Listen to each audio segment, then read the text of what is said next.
A historic day for these families as they smile into new homes after 10 years of displacement and depending on handouts at IDP's camp. While the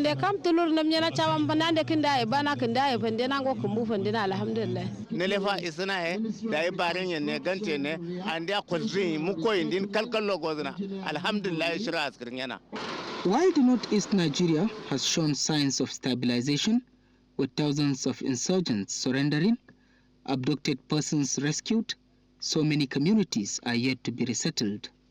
The northwest of Nigeria remains a hotbed of security situations, with frequent attacks on both civilians and security forces. Generally, nobody feels secure and safe in this country.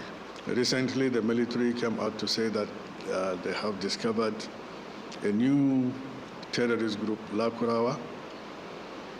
But the reality of the situation is that they have been there for a very long time. I think there is a challenge in terms of how intelligence is gathered, interpreted, and shared to engineer action. Efforts by the multinational Joint Task Force in the Lake Chad has led to increased access to farmlands and businesses, but the threat to withdraw from the MNJTF by Chad due to the murder of its troops by insurgents raises a lot of questions. The military operational crackdown that was launched by the Chadian government against some insurgents in the Lake Chad region of the Chadian part, and we learned that a lot of insurgents are crossing over to Nigerian territory, and they've been attacking some sub-target and some military facilities in some part of Borno and Yobe state. So other than that, generally speaking, Borno and Northeast in general has witnessed relative peace. Quite a number of them have surrendered. Definitely, you know, some of them will not want to surrender. So Operation Lake Sanity 2 is for those that have refused to heed to the call. That's where we are using the kinetic means. So we are using other strategies apart from the kinetic. We have also constructed over 95 community projects, quick impact projects in the 4 countries. What we have seen before, we inshallah will not see it in the future, because our security are doing well, and the journey so far, our civilian JTF, our people, they are even on self-defensive now, because most of them, they have their cutlasses, sticks, and what have you at home. So once they say Boko Haram is around, they will just come out and attack Boko Haram.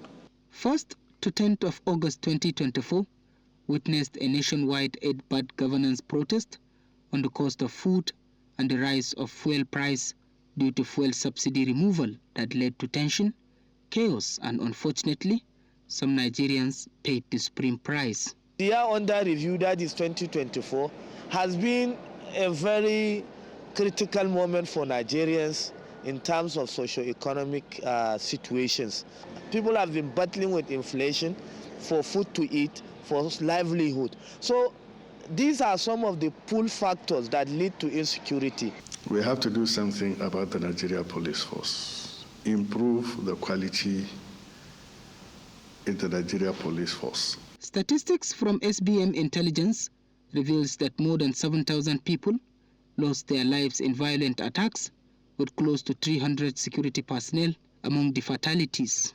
The recent attacks to officers and men in Kareto by Boko Haram members will not deter us from our resettlement drives. Sensationist activities in the southeast, where sit-at-home are being enforced, and the Okwama saga in Delta State of South Nigeria, where 17 soldiers were ambushed and murdered on March 14, 2024, and subsequent ransack of the riverine community, remains unforgettable. 8th of May 2024, the military have withdrawn from Okwama. With this development, the people of Okwama can now safely return to their homes and begin the process of reintegration and rebuilding their homes. We have reappraised our strategies. We're going to bring in more impetus into our operations, bring in more platforms to support the soldiers so that they can do their work well. As Nigerian authorities grapples with security challenges, the Army headquarters says it has successfully arrested over 11,000 and exterminated about 8,000 terrorists and rescued 600 kidnapped persons in the year 2024. But experts say much really needs to be done to address some of the security challenges in the country. From my Malari military cantonment in Maiduguri for News Central, Umaru Kirawa.